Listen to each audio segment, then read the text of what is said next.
ನಮ್ಮಲ್ಲಿ ತುಂಬಾ ಜನ ಸಕ್ಸಸ್ ಆಗ್ಲೇಬೇಕು ಅಂತ ತುಂಬಾ ಪ್ರಯತ್ನ ಮಾಡ್ತಾ ಇರ್ತೀವಿ. ಆದ್ರೆ ನಮ್ ಗುರಿ ಕಡೆ ಹೋಗೋದಕ್ಕೆ ನಾವೆಷ್ಟು ಸೀರಿಯಸ್ ಆಗಿ ವರ್ಕ್ ಮಾಡ್ತಾ ಇದ್ದೀವಿ ಅನ್ನೋದನ್ನ ಕೂಡ ನೋಡ್ಬೇಕಾಗತ್ತೆ. ಫಾರ್ ಎಕ್ಸಾಂಪಲ್, ಈಗ ಮುಂಬೈಗೋ ಅಥವಾ ಡೆಲ್ಲಿಗೋ ಟ್ರೈನ್ ಸೀಟ್ ರಿಸರ್ವ್ ಮಾಡಿರ್ತೀವಿ.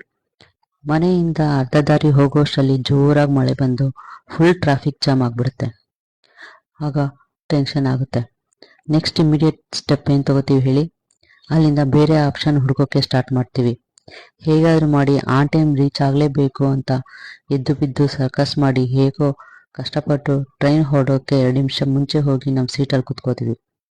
ಅಬ್ಬಾ, ಆಗ ಸಿಗೋ ಸಂತೋಷ ಸಮಾಧಾನ ಎಲ್ಲೂ ಸಿಗಲ್ಲ ಅಲ್ವಾ?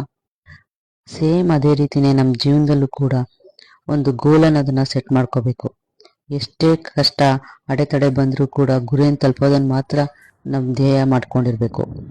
ಯಾರೋ ಏನು ಹೇಳಿದ್ರು ಅಥವಾ ನಮ್ಗೆ ಆಸಕ್ತಿ ಕಳ್ಕೊಂಡ್ವಿ ಅಂತ ಪ್ರಯತ್ನ ಬಿಡಕ್ಕೆ ಹೋಗ್ಬಾರ್ದು. Ultimately we should reach our goal. ಎಂಥ ಪರಿಸ್ಥಿತಿಯಲ್ಲೂ ಉತ್ಸಾಹ ಕಳ್ಕೋಬಾರ್ದು.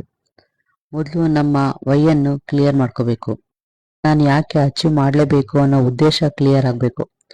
ಅಂದರೆ ಕಷ್ಟಪಟ್ಟು ಸಾಕಿದ ಅಪ್ಪ ಅಮ್ಮನ ಆಸೆ ಈಡೇರಿಸೋದಕ್ಕೋ, ಇಲ್ಲ ಮಕ್ಕಳ ಫ್ಯೂಚರ್ ಚೆನ್ನಾಗಿರ್ಬೇಕು ಅಂತನೋ, ಇಲ್ಲ ನಮ್ಮದೇ ಸ್ವಂತ ಮನೆ ಕಾರು ಕನಸು ಈಡೇರಬೇಕು ಅಂತನೋ, ಇದರಲ್ಲಿ ಯಾವುದೋ ಒಂದು ಕ್ಲಿಯರ್ ಆದರೆ ನಮ್ಮ ಗುರಿ ಕಡೆ ಸಾಗೋದು ಸಲೀಸಾಗುತ್ತೆ.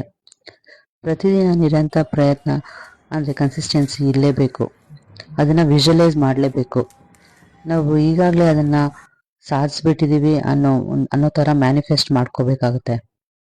ನಮ್ಮ ಡ್ರೀಮ್ಸ್ ಏನಿರುತ್ತೋ ಅದರಲ್ಲೇ ಜೀವಿಸೋದಕ್ಕೆ ಸ್ಟಾರ್ಟ್ ಮಾಡ್ಕೋಬೇಕು.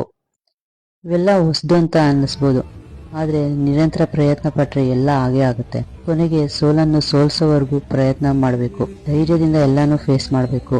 ಡೇ 1 ನಮ್ದಾಗದೇ ಇರ್ಬೋದು, ಆದರೆ ಒನ್ ಡೇ ಖಂಡಿತ ನಮ್ದಾಗೇ ಆಗುತ್ತೆ. Think on it.